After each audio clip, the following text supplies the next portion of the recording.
Bismillahirrahmanirrahim. Assalamualaikum warahmatullahi wabarakatuh. Waalaikumsalam. Alhamdulillahirabbil alamin wal aqibatu lil muttaqin wa la udwana illa 'alal zalimin.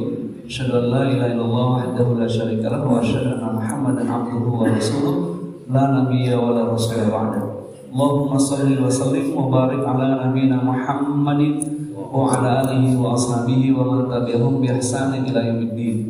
Usikum wa nafsi bittaqullah wa ta'atihi faqad fazal muttaqun. Ayat qala ta'ala ya ayyuhalladzina amanu taqullaha haqqa tuqatih wa la tamutunna illa wa antum muslimun.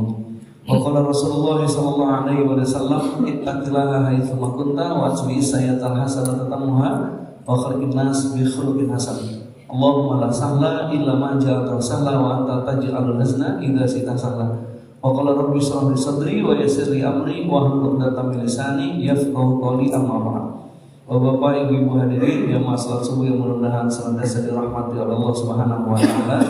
Bersyukur atas nikmat yang Allah karuniakan sehingga kita dapat memulai aktivitas pagi kita dengan melaksanakan kewajiban kita salat subuh berjamaah dan dilanjutkan dengan kewajiban kita yang lain yaitu thalabul ilm. Yang tentunya kita semua berdoa berharap memohon kepada Allah mudah-mudahan semakin hari makin bertambah kualitas ilmu, makin bertambah kualitas amal saleh dan makin bertambah kualitas iman dan takwa kita kepadanya. Yang dengan bekal iman takwa inilah satu-satunya bekal yang akan menyelamatkan kita dari dunia sampai akhirat. Wa tazawwadu fa inna khairaz zadi taqwa. Berbekallah karena sebaik-baik bekal adalah takwa. Salawat dan salam semoga tetap tercurah dari qudwah dan uswah kita baginda Nabi kita Muhammad sallallahu alaihi wasallam serta keluarganya, para sahabatnya, tabi'in, tabi'in dan insyaallah sampai kepada kita umatnya yang senantiasa istiqomah beriltizam terhadap al-Islam dan sunnah-sunnah beliau hingga akhir hayat kelak. Dan mudah-mudahan di akhirat nanti kita mendapatkan syafaatul uzmanya. Amin ya rabbal alamin. Tema kita pada kesempatan pagi hari ini adalah indikator hayatul thayyibah atau tanda kehidupan yang baik. Allah Subhanahu wa taala berfirman dalam surat An-Nahl, surat nomor yang ke-16 ayat yang ke-97. Man 'amila shalihan min dzakarin aw untha wa huwa mu'min falanuhyiyannahu hayatan thayyibah wa lanajziyannahum ajrahum bi ahsani ma kanu ya'malun. Siapa orang yang beramal saleh baik dari laki-laki maupun perempuan dan dia adalah orang yang beriman, maka Allah Subhanahu wa taala akan memberikan kepadanya hayatan thayyibah, kehidupan yang baik. Wa lanajziyannahum ajrahum bi ahsani ma kanu ya'malun. Dan Allah Subhanahu wa taala akan memberikan balasan yang lebih baik dari apa yang dia perbuat. Bapak Ibu, salah satu pertanyaan mendalam yang mendasar bagi kita, apa sih yang kita cari dalam kehidupan ini? Mohon maaf, banyak orang yang menganggap hidup ini hanya sekedar untuk mencari harta, tahta, kata, dan cinta. Ternyata banyak orang yang sudah punya harta, banyak orang yang sudah punya tahta, banyak orang yang kata-katanya didengar, dia mendapatkan cinta, tapi ada yang dia tidak dapatkan di dunia ini. Apa itu? Yang pertama adalah as-sa'adah atau kebahagiaan. Banyak orang yang mohon maaf yang memiliki harta ternyata nggak bahagia, Bu. Tapi banyak orang yang nggak punya harta malah mendapatkan kebahagiaan. Indikator yang paling kelihatannya mohon maaf misalnya orang yang nggak punya harta, Bu, mau tidur itu gampang, Pak. Bahasanya pelor, asal nempel, molor. Lagi ngaji aja tidur, Bu. Bukan di sini, Pak. Masih segar semua. Lagi ngaji aja tidur. Bahkan kalau bapak-bapak, waktu yang paling nikmat untuk tidur itu pas khutbah Jumat. Pas khutbah Jumat. Itu yang insomnia aja kalau khutbah Jumat mau pules. Makanya kan sempat ada kejadian itu orang selesai sholat Jumat Pak keluar masjid teriak-teriak, wah itu masjid aliran sesat. Kenapa? Masa Jumatan gak ada khutbahnya gitu. Ya karena ternyata dia tidur sebelum adzan bangun pas qomat Pak. Jadi pulas luar biasa. Tapi orang kaya mau tidur aja susah Bu. Satu, tempatnya, tempat tidurnya, tempukannya juga mesti dijaga, suhunya, gitu Pak. Masih mikirin juga tuh, ya, bagaimana hartanya di bank, bagaimana sahamnya. Udah pakai obat tidur juga Bu. Dia punya harta di rumah, hartanya ditaruh di brankas, brankasnya dikunci. Brankasnya ada di dalam lemari, lemarinya dikunci. Lemarinya ada di dalam kamar, kamarnya dikunci.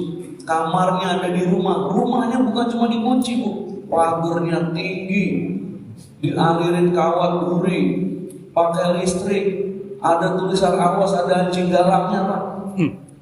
Masih ada satpam yang pakai CCTV, ada suara klotak, kagak jadi tidur Bu. Maka ternyata banyak orang yang nggak punya harta, masya Allah, nikmat bener gitu. Ya, ada yang di bawah pohon, asal nempel, udah molor Bu.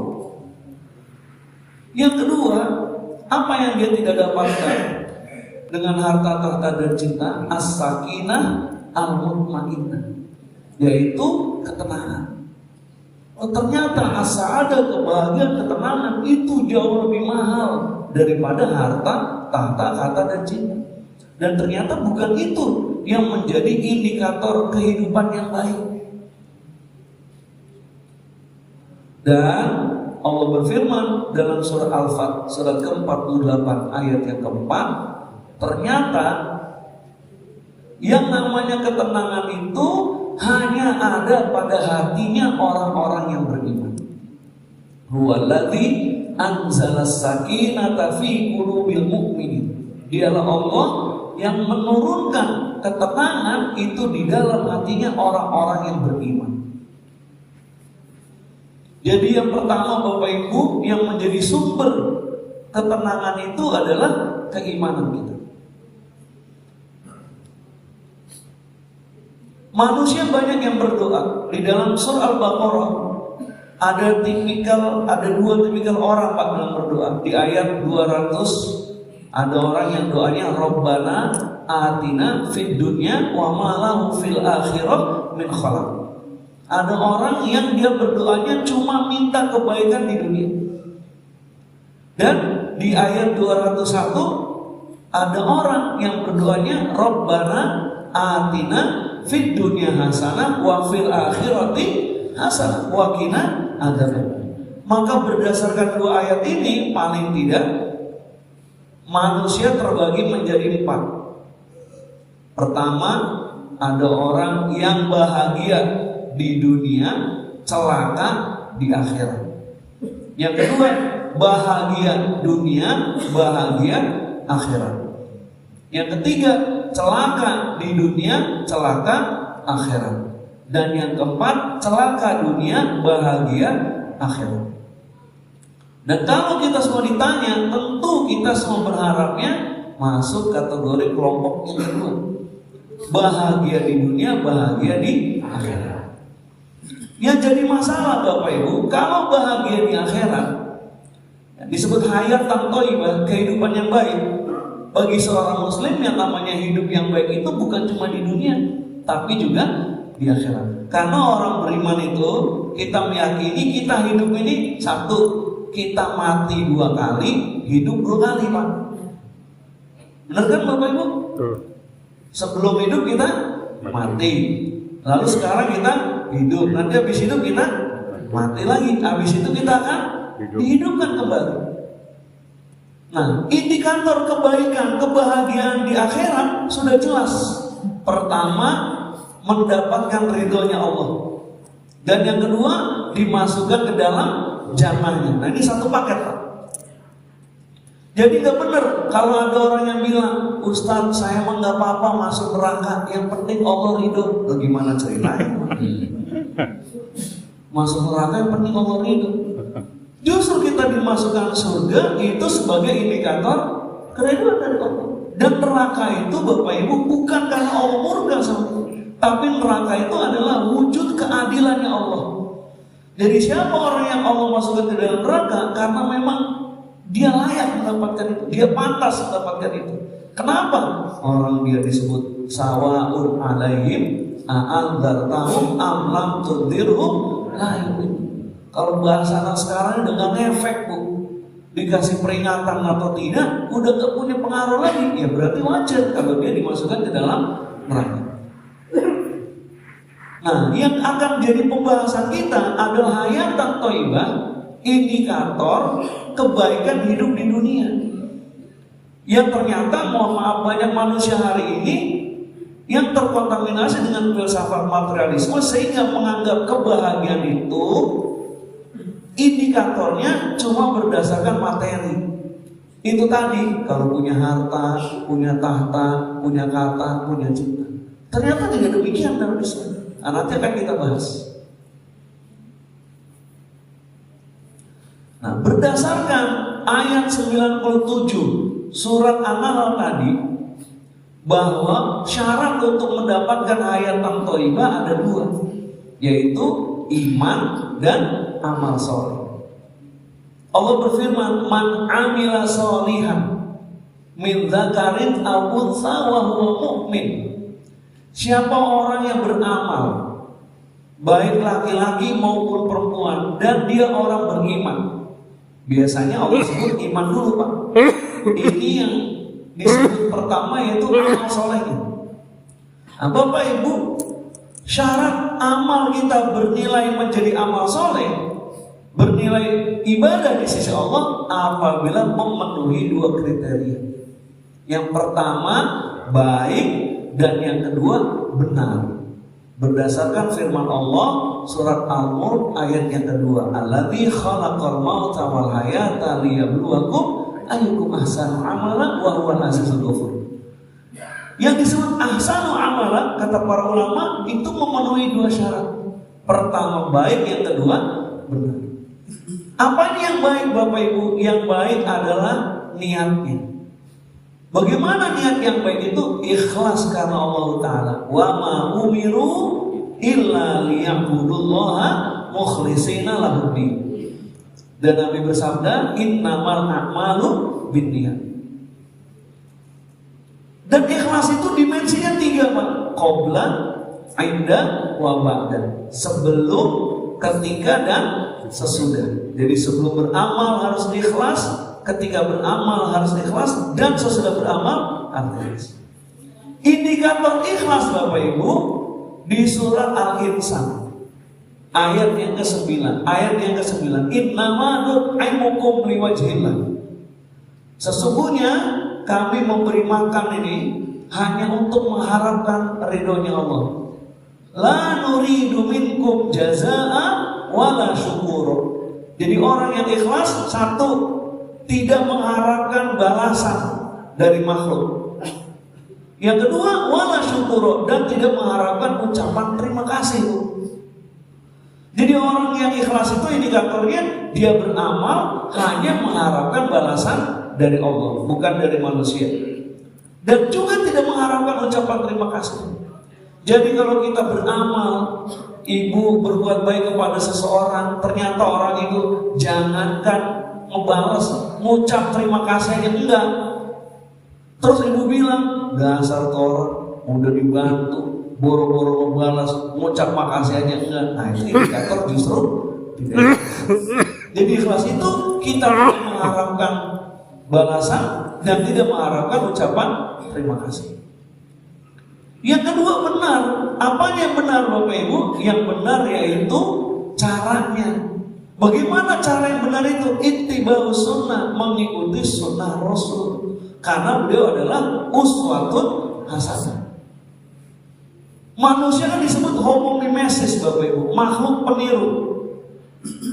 Makanya metode pendidikan yang paling tepat, metodologi pendidikan yang tepat itu adalah role model, keteladanan, uswah. Dan dalam hidup ini kita udah gak usah nyari contoh yang lain. Karena Allah sudah memberikan kepada kita uswatun hasanah. Siapa itu? Baginda Nabi kita Muhammad SAW. Kita baca Quran, kita pengen tahu bagaimana implementasinya, lihatlah Nabi. Kita pelajari sirahnya, kita memahami sunnahnya. Karena beliau yang kata Aisyah, karena khuluqul Quran, beliau adalah Quran yang hidup, Quran yang jalan. Jadi kita baca Quran, kita mau tahu implementasi Al-Quran dalam kehidupan, kita merujuknya kepada baginda Nabi kita Muhammad SAW. Nah, itu dua syarat agar amal kita bernilai soleh. Yang kedua, ada yang bertanya, Ustaz, kenapa dalam ayat ini disebutkan min dzakarin aw unsa, baik laki-laki maupun perempuan? Bapak Ibu, ketika Islam datang, itu seluruh dunia terjadi yang namanya diskriminasi antara laki-laki dan perempuan. Jangankan ngomongin waris, Bu. Jangankan ngomongin waris. Bahkan wanita itu disebut sebagai the second person. Ketika Islam datang, Bu, masyarakat jahiliyah itu satu, wanita bukan hanya tidak mendapatkan warisan, justru wanita lah yang menjadi objek waris. Jadi kalau ada laki-laki meninggal, Pak, punya istri 10, istrinya justru diwariskan, Bapak Ibu. Bukan dapat warisan, malah jadi objek waris. Yang kedua, Bapak Ibu, kalau ada wanita lagi halangan, Pak, lagi menstruasi, Bu, itu nggak boleh tinggal di rumah, Bu. Terus di mana? Ditaruh di kandang unta, ditaruh di kandang kuda, ditaruh di kandang kambing. Makanya kemudian ketika Islam datang, wanita-wanita Muslim bertanya, dan Allah abadikan dalam surat Al-Baqarah ayat 222. Wa yas'alunaka 'anil mahiyid, mereka bertanya kepada Nabi Muhammad tentang haid. Jadi itu kondisinya Bapak Ibu ketika Islam belum datang. Maka ketika Islam datang, tidak ada lagi yang namanya diskriminasi min dzakarin aw unsa, baik laki-laki maupun perempuan. Kalau dia beriman, dia beramal soleh, dia berhak mendapatkan buah dari iman dan amal soleh. Apa itu? Hayatan thayyibah. Min dzakarin aw unsa. Padahal, Pak, Masya Allah, wanita itu coba 1 bulan udah jelas ada liburnya. Paling sedikit 1 hari 1 malam, paling banyak 14 hari. Makanya salah satu istri Nabi yang sering bertanya kepada Rasulullah itu yaitu Ummu Salamah. Dan di antara kalangan wanita muslimah yang berani bertanya kepada Rasulullah itu kaum Ansor, wanita-wanita Ansor. Mereka banyak bertanya. Ada sekelompok wanita yang datang kepada Rasulullah bertanya, ya Rasulullah, kalau laki-laki itu masuk Islamnya gampang, masuk surganya mudah. Ada amalan jihad, mereka ketika berjihad terus mati syahid udah surga, bisa memberi syafaat kepada 70 keluarganya dan mendapatkan jaminan 72 bidadari. Nah terus kami wanita nih gimana? Udah setiap bulan ada liburnya ibadah, sholatnya di rumah kagak di masjid. Maka kata Nabi SAW, pertama jihadnya wanita yaitu ketika pergi haji dan umroh atau ketika dia berkhidmat di rumah tangganya. Yang kedua, Bu, istimewanya selama masa ibu menstruasi, mau 1 hari, mau 14 hari, maka selama itu pula seluruh amal soleh yang biasa ibu lakukan selama ibu suci itu tetap dinilai oleh Allah Subhanahu wa taala. Enak nggak tuh, Bu? Padahal ibu nonton drakor, tapi nilainya lagi baca Quran. Kenapa? Karena biasa ibu baca Quran. Jadi selama ibu suci nih biasa sholatnya tepat waktu, ya, karena kan wanita tuh masuk surganya gampang. Idza sholatil mar'atu khamsaha, kalau wanita itu sholat yang 5 waktu. Wa shamat syahroha, dia puasa di bulan Ramadan, dan itu pun masa liburnya, Pak. Kemudian apa lagi yang ketiga? Wa hafizta farjaha, dia kemudian menjaga kesuciannya. Dan yang keempat, wa ata'at zaujaha, dia taat sama suaminya, Bu. Bukan suami yang taat sama. Halo, Bu. Jangan pura-pura budek ini. Jadi syaratnya istri yang taat sama suami, bukan suami yang taat sama istri. Apa kata Nabi? Qila dukhulil jannah ay babin syi'ti. Silakan dia masuk surga lewat pintu surga mana aja yang dia suka. Masya Allah. Tuh Bapak Ibu, bagaimana Islam memuliakan wanita. Min dzakarin aw untha wa huwa mu'min. Syaratnya dia beriman. Maka dalam Islam jangan lagi ada pertanyaan begini, Ustaz, di mana amalnya saudara kita yang non muslim, orang kafir, Masya Allah. Dia kalau lagi kerja bakti di lingkungan, itu dia yang ngeluarin konsumsi. Dia yang kalau nyumbang paling banyak. Kalau kadang kita puasa, dia bikin kolok 1 RT kebagian. Gimana amal solehnya? Nah, ini jawabannya. Pertama, di surat Ibrahim ayat ke-18. Bahwa amalan orang kafir itu Bapak Ibu kayak debu yang kemudian kena angin puting beliung. Padahal kena napas kita aja dia udah terbang, apalagi kena angin puting beliung udah nggak ada sisanya. Yang kedua di surat An-Nur ayat 39, Allah umpamakan seperti fata morgana. Alladzina kafaru a'malun kasyarabin biqi'atin yahsabuhu dhama'anu ma'an. Yang dikira orang lagi kehausan air, padahal ketika disamperin, dideketin, nggak ada.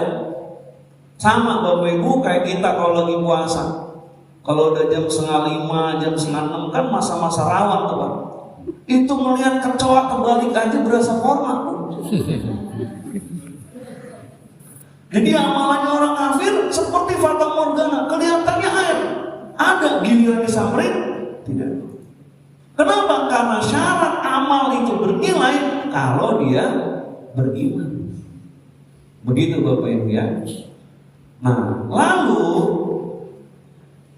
baru tadi kita bahas apa indikator hayatan thayyibah dalam kehidupan. Nah ini Pak, sumbernya ini kita ambil dari tafsir Ibnu Katsir, ya, yang hadisnya dari sahabat yang namanya Abdullah bin Abbas. Siapa itu Abdullah bin Abbas, Bu? Halo Bu? Iya sahabat, tadi saya bilang. Ibu kenal nggak?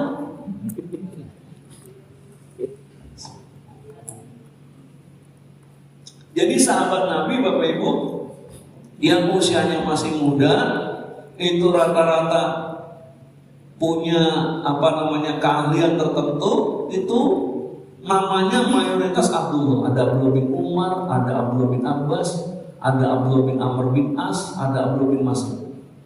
Nah Abdullah bin Abbas ini masuk kategori Ahlul Bait Pak, keluarganya Nabi. Kenapa? Karena Al-Abbas ini, ya, bapaknya Abdullah, nama lengkapnya Al-Abbas bin Abdul Muthalib, berarti pamannya Nabi. Dan kita kalau baca sejarahnya Al-Abbas bin Abdul Muthalib, Masya Allah luar biasa Pak. Beliau ini sahabat yang menjadi peletak dasar ilmu intelijen Pak. Keren kan? Kenapa Bapak Ibu? Karena keislaman Al-Abbas bin Abdul Muthalib tidak ada yang tahu. Tidak ada yang tahu. Bahkan ketika perang Badar, Al-Abbas ini ikut perang dan ada di barisannya orang kafir. Tapi digambarkan tuh dalam surah Nabawiyah ketika terjadi perang berkecamuk, beliau itu udah kayak pohon, diem aja. Kenapa? Karena dia mukmin. Dia nggak nyerang orang beriman dan juga dia tidak menyerang orang kafir Quraisy. Kenapa? Karena nanti kalau begitu ketahuan. Dan yang menyuruh seperti ini Rasul.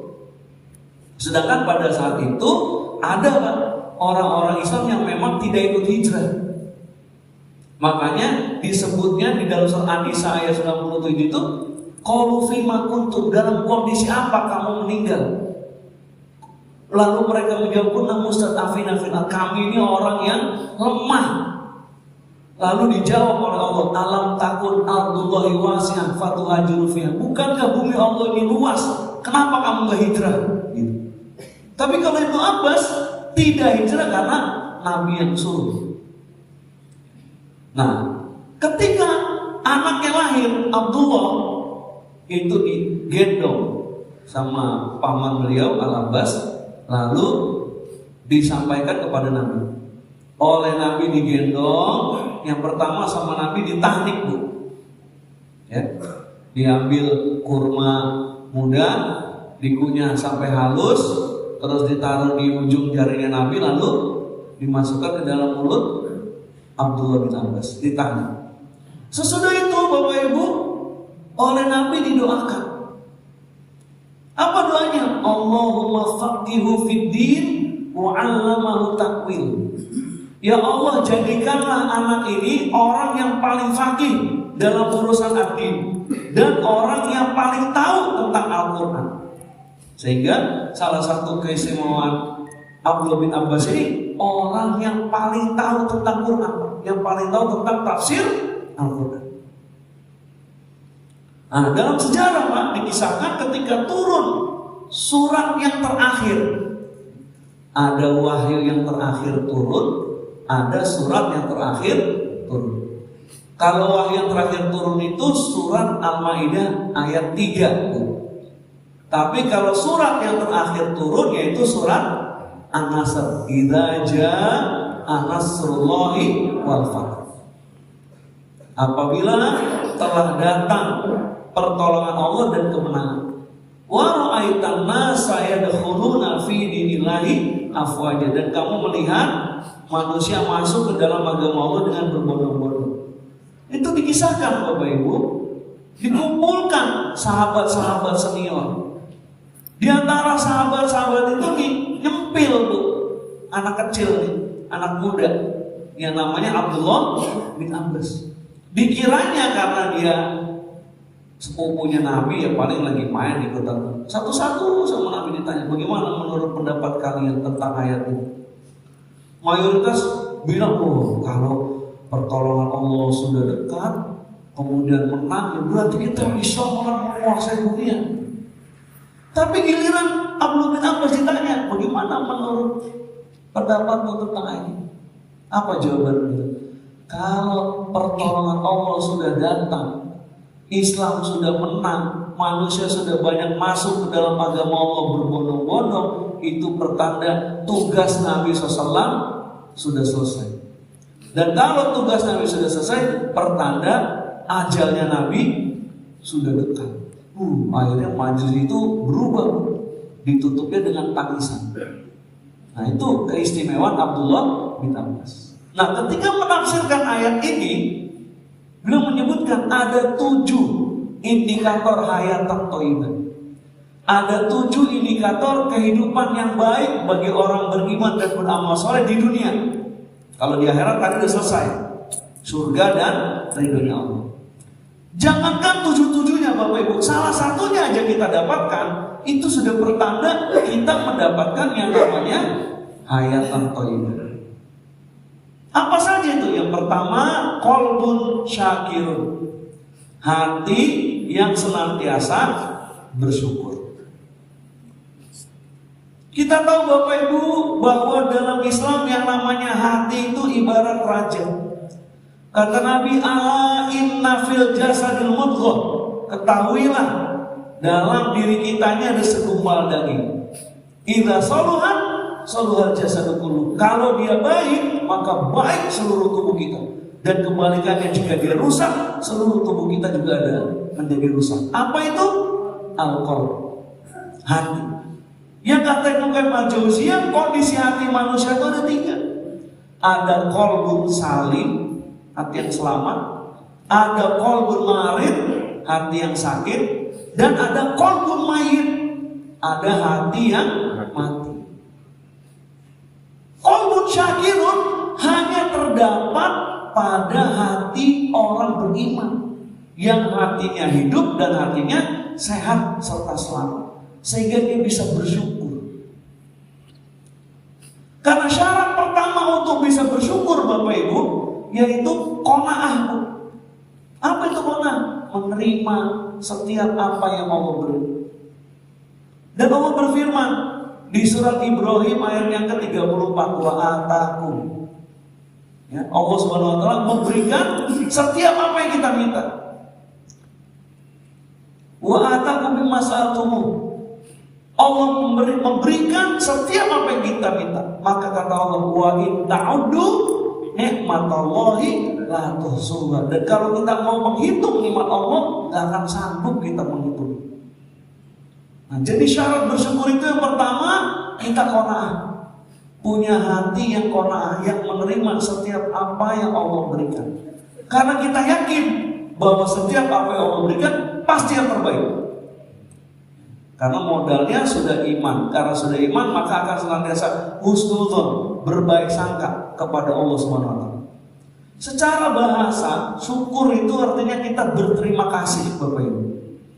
Sedangkan secara istilah, syukur itu kita berterima kasih atas nikmat yang Allah berikan dengan 3 dimensi. Pertama, hati.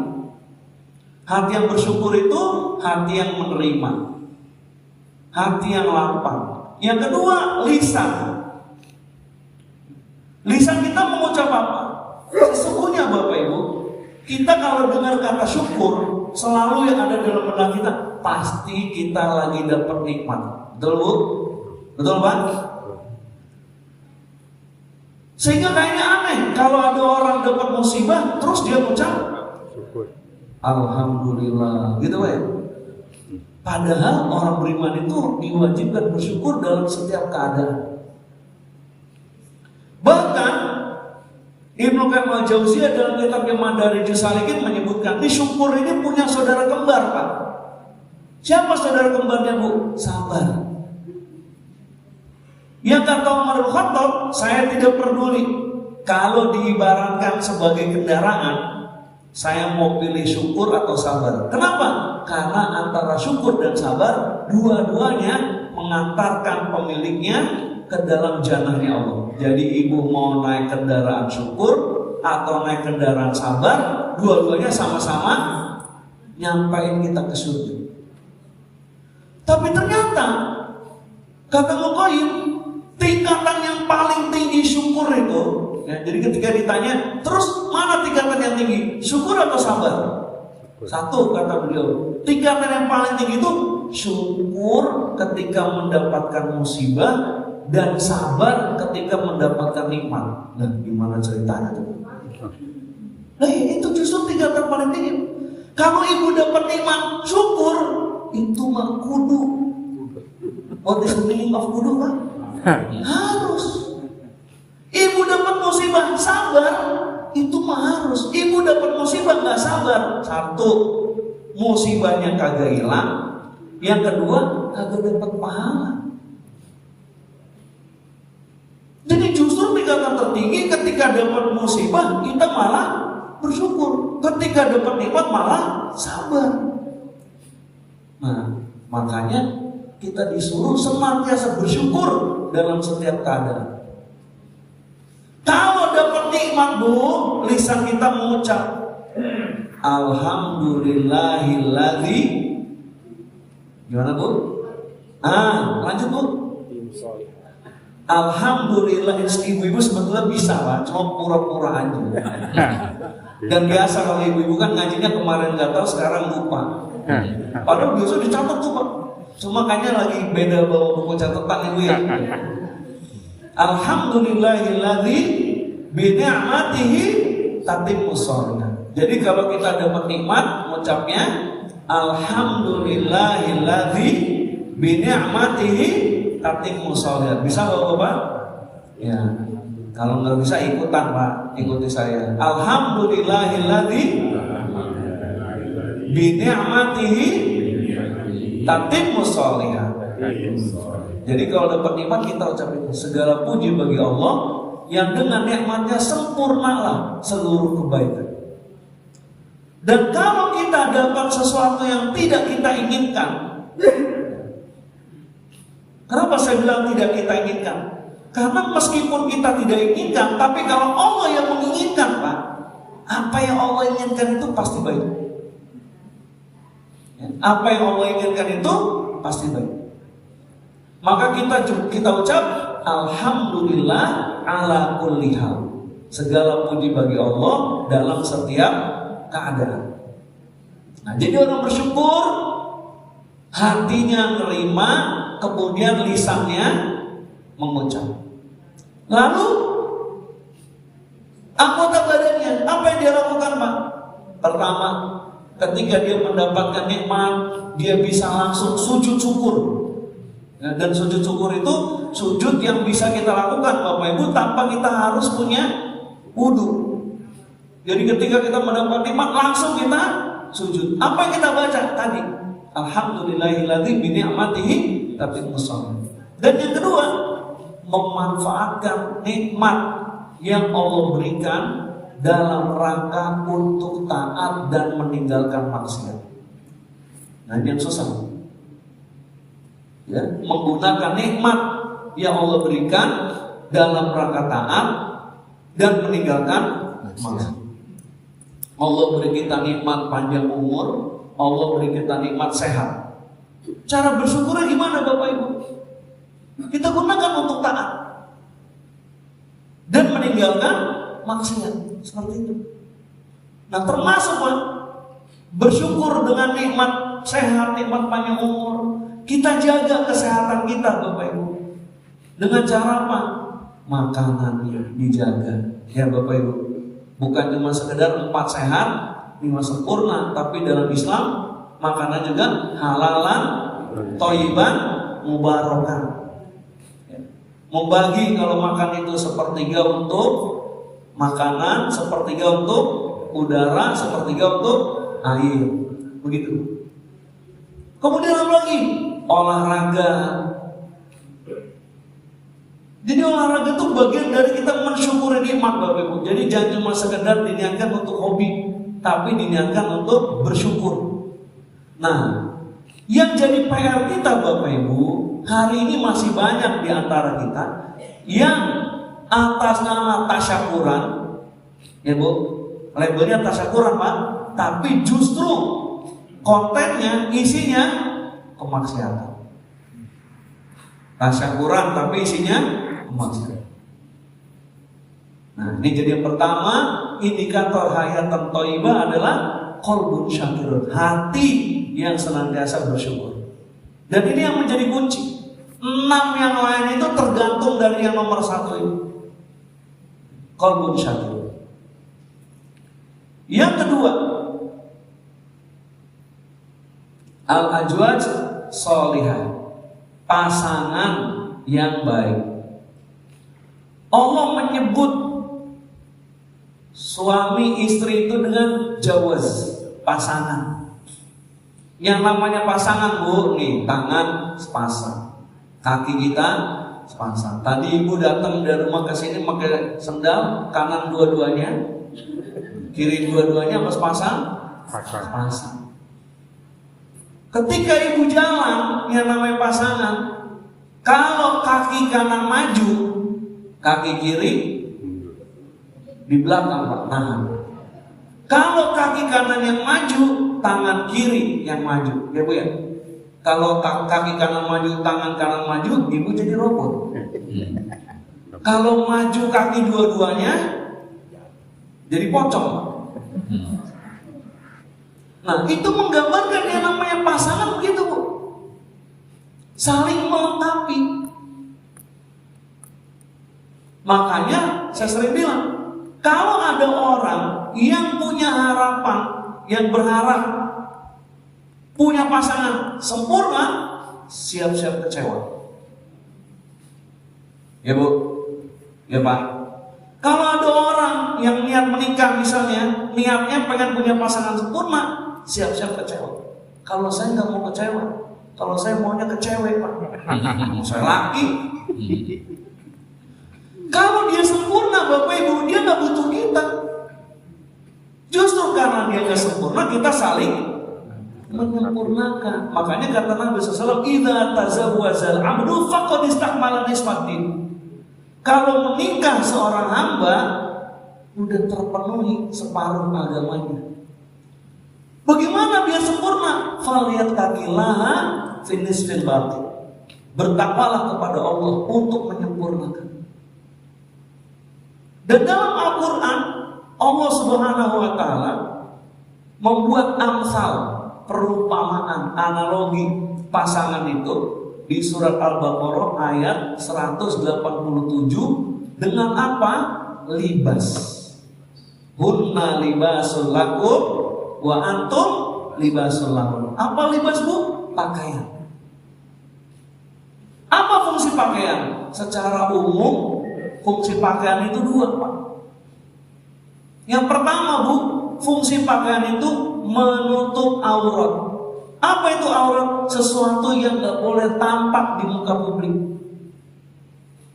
Suami adalah auratnya istri, istri adalah auratnya suami.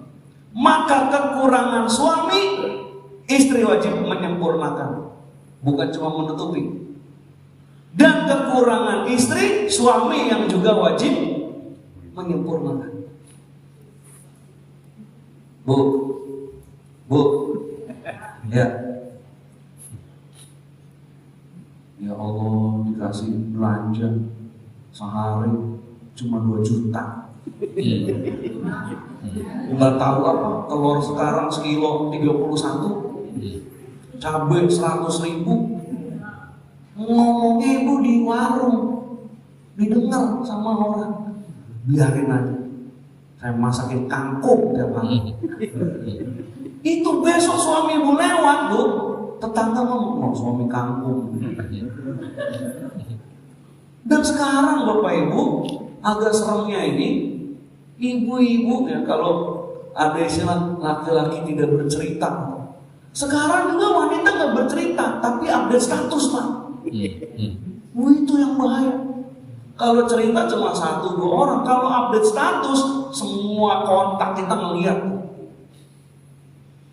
Makanya Bapak Ibu, saya kalau ngisi tausiah nikah sama Gen Z itu, ya, salah satu film yang saya rekomendasiin untuk dia tonton, Stand By Me Doraemon, Bu.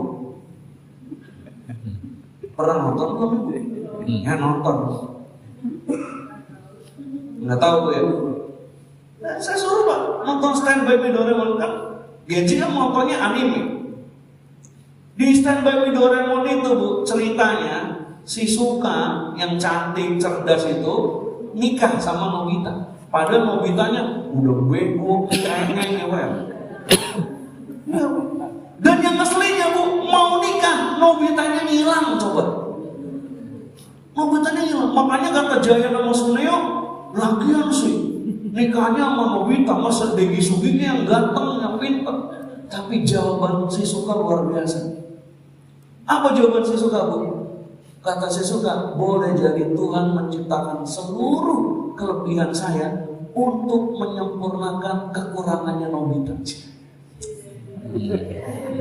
Cocuit kan, cocuit. Begitu. Namanya saling disebut al-ajwad, pasangan, couple. Ini, Bu, ya Allah, kadang Bapak suka bisikin ke saya, Ustaz, katanya saya sering dijulukin, dapat titel di belakangnya udah bukan SPD, IMPD, Bu, SPA, spesialis akhwat, gitu. Terus taklimnya kebanyakan isi ibu-ibu. Ustaz, kata Bapak, kalau taklim ibu itu tolong katanya disinggung. Istri saya itu, ya Allah, kalau kondangan dan dananya udah kayak ratu, all out. Tapi kalau di rumah pakaian udah kayak babu. Nyampe kamar kayak hantu. Alis hilang. Tapi bukan ibu-ibu sini ya, Bu ya. Ibu-ibu sini mah Masya Allah, tiap Rabu ngaji ya, Bu ya. Oh, mantep ibu-ibu sini. Alhamdulillah. Tik-tik kamu nggak koma itu ya, makanya saya sering pesen ya, wanita soleha itu kalau keluar rumah ke Arab-Araban, Ibu ya. Tapi kalau di dalam kamar ke barat-baratan. Ibu terjemahkan sendiri deh. Nah, Bapak Ibu, dalam Al-Quran Allah menyebutkan couple ini, pasangan ini ada 4 prototipenya. Pertama, suami istri dua-duanya di surga. Nabiullah Ibrahim dan istri-istrinya. Nabi kita Muhammad SAW dan juga istri-istri. Suami istri di surga. Yang kedua, suami di surga, istri di neraka. Imro'atan Nuh wa imro'atan Lut. Istrinya Nabi Nuh dan istrinya Nabi Lut. Yang ketiga, Bu, suaminya di neraka, istrinya di surga. Imro'atan Fir'aun. Dan yang keempat, suami istri dua-duanya di neraka. Siapa itu? Abu Lahab sama Ummu Jamil. Tentu kita pengen yang pertama, couple yang baik yang dua-duanya di surga. Rumusnya Bapak Ibu, surat An-Nur ayat 26. Al-khabithat lil-khabithin wal-khabithun lil-khabithat. At-thayyibat lit-thayyibin wat-thayyibuna lit-thayyibat. Wanita yang buruk untuk laki-laki yang buruk, laki-laki yang buruk untuk wanita yang buruk. Wanita yang baik untuk laki-laki yang baik, laki-laki yang baik untuk wanita yang baik. Ini rumus Bapak Ibu. Artinya apa? Kalau kita menginginkan memiliki pasangan yang baik, pasangan itu ibarat cermin Bapak Ibu. Jadi bagaimana pasangan kita, itulah kita. Bagaimana kita, itulah pasangan kita. Jadi jangan kita menuntut pasangan kita untuk jadi baik kalau kitanya belum baik. Dan cara kita memperbaiki pasangan yaitu kita dengan cara memperbaiki diri sendiri. Kalau begini enak Pak, nggak ada istilah udahlah Ustaz saya mau tukar tambah aja. Lah, nggak ke mobil Bu. Kalau dulu belum nikah, sebelum nikah itu sama-sama belum ngaji. Terus sekarang ada yang satu ngaji, ada yang satu belum ngaji. Jangan terus langsung menuntut yang belum ngaji untuk jadi baik. Toh kita untuk jadi baik pun berproses. Nah ini rumus Bapak Ibu. Banyak terjadi masalah karena ini kita pengennya instan, kita nuntut. Maka Masya Allah, Islam sudah punya solusi semua, sudah diberikan informasinya semua. Al-Ajwaj, indikator yang kedua kita mendapatkan hayatan thayyibah adalah apabila kita memiliki pasangan yang baik. Yang ketiga, masih 5 lagi nih Pak, tenang aja. Meja 8. Al-aulad al-abror, anak-anak yang baik. Dalam Islam Bapak Ibu, anak itu dibagi menjadi 3. Ada yang namanya anak biologis,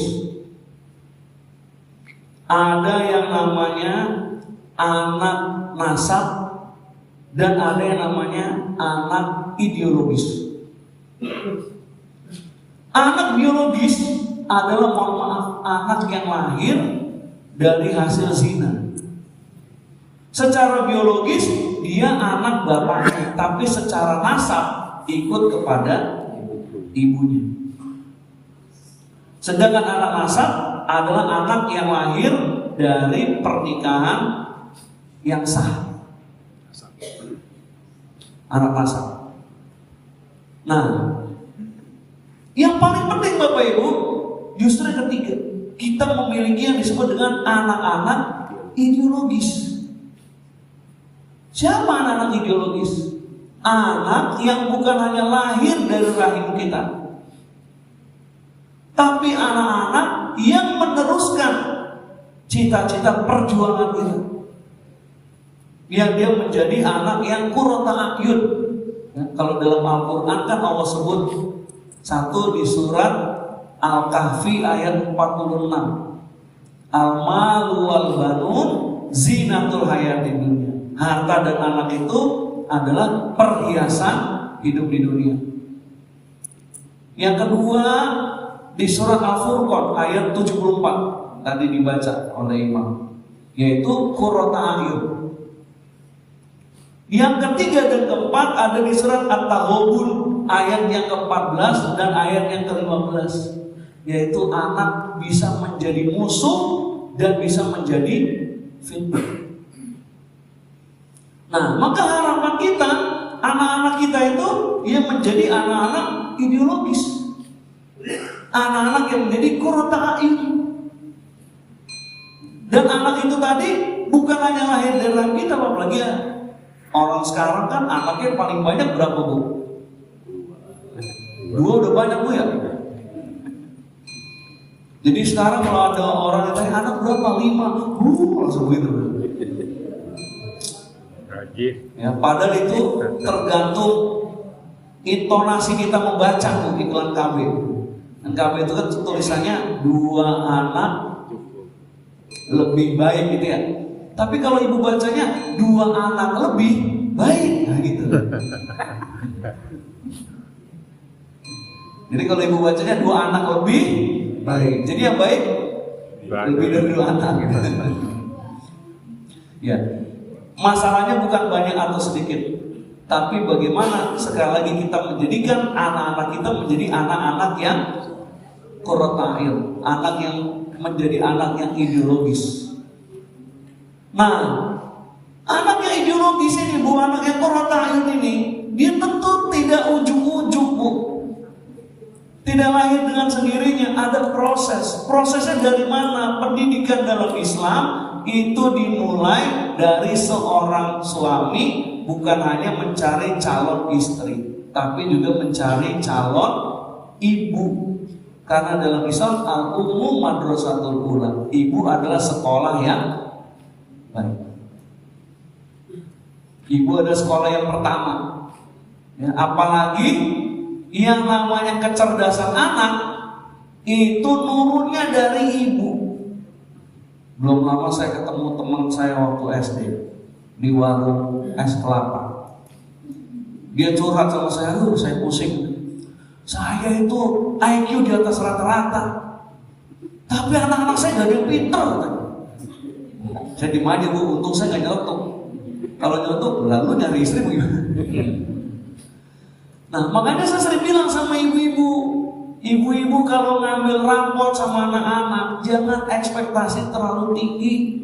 Sebelum lihat raport anak, lihat dulu raport kita dulu, Bu. Ya, karena tadi kecerdasan anak nurunnya dari ibu. Meskipun kalau raportnya bagus, yang bilang anaknya siapa? Bilangnya gimana? Siapa dulu? Bapaknya. Padahal nurunnya ke ibu.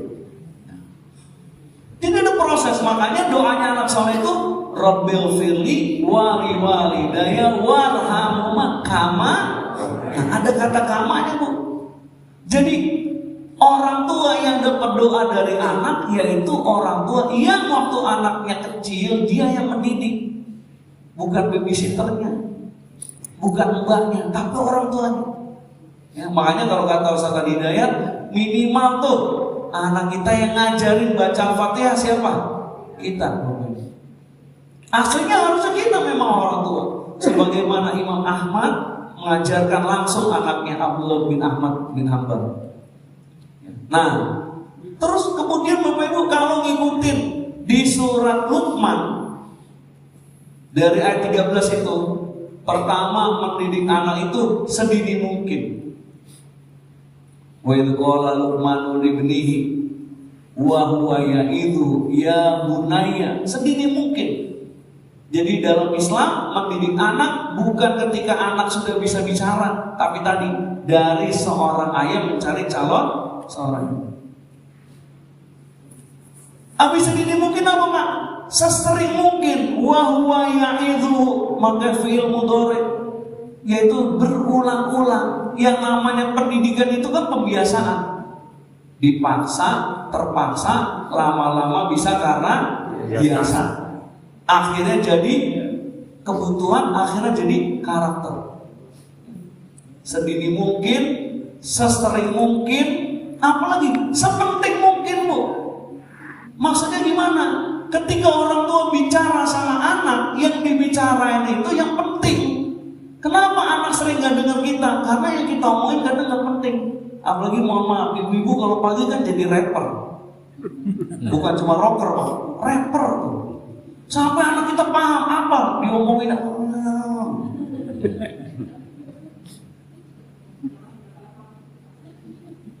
Ibu-ibu sini mah enggak punya cucu.